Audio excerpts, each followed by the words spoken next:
Welcome back to my channel ni Destiny. Ayun.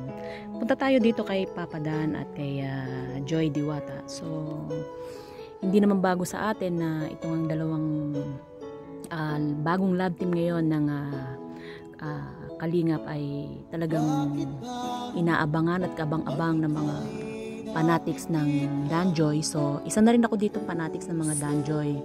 So, talaga namang nag-pick naman talaga yung tambalan nila kasi since pa naman talaga na nakikita natin na may spark silang dalawa. At hindi nga lang talaga nabigyan ng pansin dahil si Joy Diwata ay naitambal dito kay Kuya David at ito namang si Papa Dan ay kay Medit naman, so kaya nabuo ang Danbit. So, pero tapos na tayo sa Danbit at kay Dabjoy, so dito tayo sa talagang kaabang-abang kay Papa Dan na talagang kinahuhumalingan ng karamihan. So, suportahan po natin ang Danjoy at talaga namang nakakatanggal stress dahil iba talaga yung spark nilang dalawa.